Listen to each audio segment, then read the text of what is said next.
Hello, Stephan here with Liquidity with a video about the origins of the German language and by extension the Germans or German people, if there's such a thing. Liquidity. I was born and raised in Germany.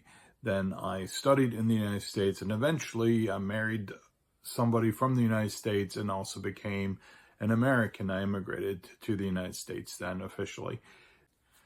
I've always been fascinated by languages and also the question of how we express ourselves relates to where we come from, where our ancestors come from, who we are today. How do the ways that we express ourselves relate or connect to a past, to the origins of our families and our species even. I thought I'd make a video about it, explaining my viewpoint of who the German people are. The origins of the German language is not clearly defined, yet we do know that there are relationships between different languages. Most European languages belong to the Indo-European language family. They have certain things in common in their base vocabulary and to some extent their base grammar that shows that they all harken back, or they all can be traced back to one original language that must have existed many thousands of years ago. So most European languages and a number of Southern and Southwestern Asian languages belong to the Indo-European language family. So for instance, Bangla, which is spoken in Bangladesh, Hindi, which is spoken in most of India, especially northern India, Urdu, which is spoken in Pakistan, Pashto, which is spoken in Afghanistan, Farsi, which is spoken in Iran, Kurdish, which is spoken in several countries, all the Slavic languages, all the Germanic languages, all the Celtic languages, Greek, and also all the Romance languages all belong to the Indo-European language family, and then some other one.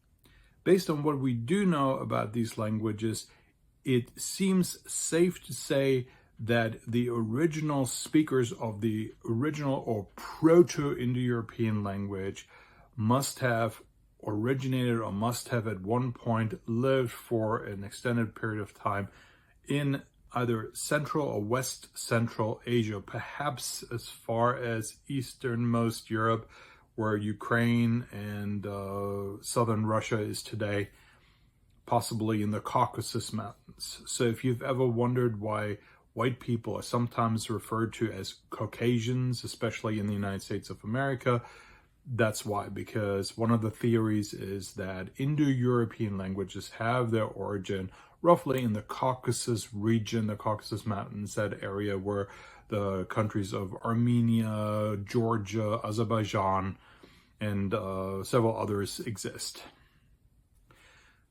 We also know that there were people who lived in Europe many thousands of years before the Indo-Europeans came into Europe. So we know, for instance, that through archaeological records, through structures such as Stonehenge, for instance, that there were quite advanced cultures that lived and thrived in Europe throughout the ages.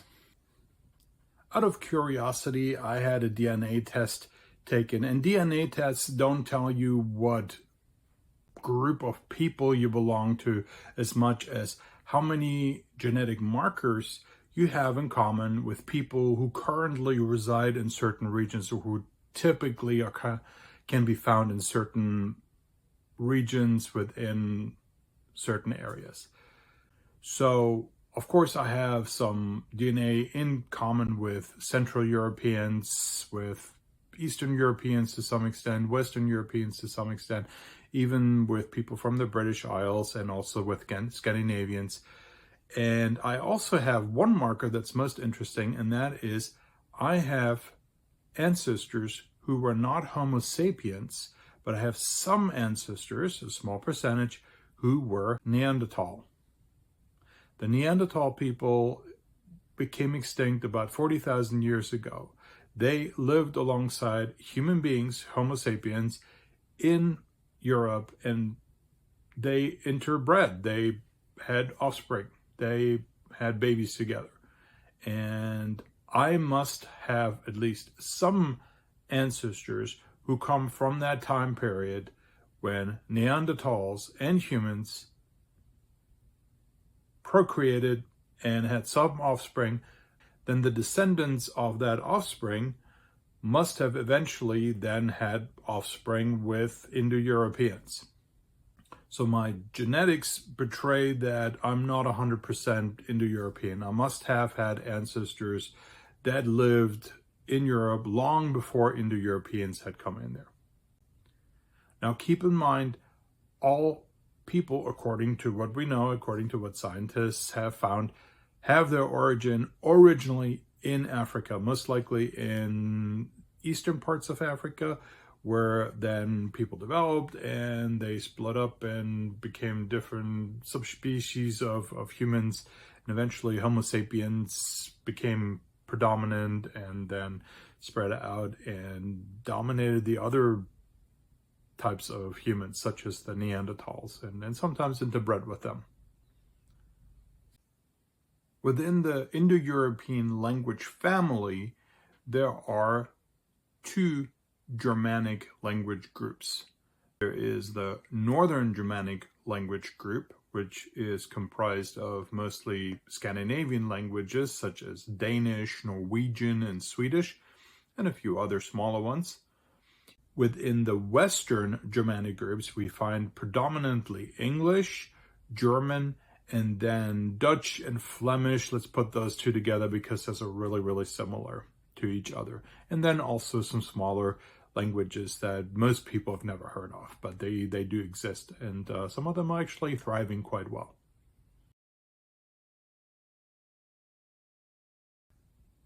We know from Roman and also Greek historians that there were many Germanic tribes that spoke Germanic languages right around the time when the Roman Empire was at its pinnacle, at its zenith, about 1800 years ago, almost 2000 years ago, when the Roman Empire had a very, very, very large reach, and they had conquered many, many different people, and they tried to conquer all of the Germanic tribal areas.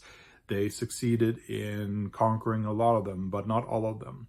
When the western part of the Roman Empire crumbled, Germanic people, roughly 1600, 1500 years ago, started to take advantage of that situation, and that poured into those areas that were not long ago ruled and protected by the Roman military and the Roman administration. So Germanic tribes poured into what is today France, Spain, Portugal, Italy, Austria, Switzerland, into the British Isles. The Angles and the Saxons and the Jutes, they went across the North Sea to settle and invade Britain, which was really a Celtic area. And then some Germanic tribes even went as far as North Africa. The Vandals, they infiltrated areas that are today modern northern Morocco, northern Algeria, and northern Tunisia. Even during the times of the Roman Empire, there was already a lot of mixing of different people. So for instance, a German tribal member who enlisted in one of the auxiliary units of the Roman military may have found himself somewhere in Britain or in Spain or maybe in Syria or maybe in Egypt. Likewise, there were people stationed from all over the Roman Empire along the borders between the Roman Empire and Germanic tribal areas. So there's always been a lot of intermixing. That means that Germans today are probably a mixture of many, many different people. Yes, predominantly, probably Germans are comprised of Germanic tribes, but there's been a lot of intermixing One thing that should be obvious today is that the language that you speak is not necessarily the language of your ancestors. English is a perfect example. Spanish is another example. These are languages spoken by millions of people who don't really have a genetic origin or a biological or family origin to where the language comes from. Likewise, throughout the ages, it is highly plausible that people who were called Germanic tribes by the Romans were actually much more diverse than we may think today. That they may have actually picked up a lot of people on the way, not just pre-Indo-European Europeans, original Europeans, but also must have intermixed with many, many different groups through trade, through intermarriages, through warfare also, unfortunately, various reasons. And also, you know, people move into a new area and there are already people who live there. Some of them might be Indo-European, some of them might be non-Indo-European. And in fact, there are still, even today, non-Indo-European Europeans. One language group that is not Indo-European and is doing very well consists of Finnish, Estonian, and Hungarian, and then a few other languages as well. And they probably have existed in Europe, or at least in Eurasia, for many thousands of years. One language that is somewhat mysterious and also not Indo-European is the Basque language. The Basque people live in an area where Spain and France share a common border right along the Atlantic coast. And nobody knows what connections this language may have with other languages. In fact, it is a little bit of a mystery, and chances are it's probably one of the earlier European languages that existed long before Indo-Europeans came in.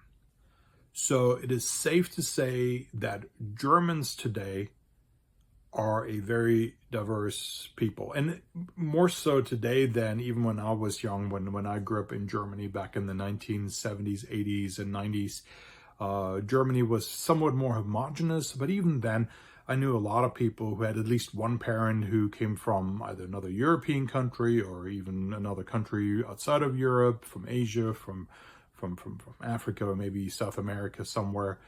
So today, Germany is more diverse than ever, it seems like, and what makes you German is probably more so whether you're part of German society. So somebody who is of German descent but lives in North America, in my view at least, is not nearly as German as somebody whose ancestors are from another area, but those people now live in Germany and they're really part of German society. They speak German, they behave very much like other Germans, they think very much like Germans, they believe in recycling, for instance. Germany also has accepted and absorbed really large numbers of refugees from various places, especially from Syria and from Afghanistan and many other places around the world. Thanks for watching. Danke fürs Zuschauen. If you enjoyed this video, if you found it interesting, please give it a like and consider subscribing to my channel. Check out my other videos. Have a great day, night, morning, whatever time of day it is for you as you're watching this. Mach's gut. Take care. Bye. Tschüss.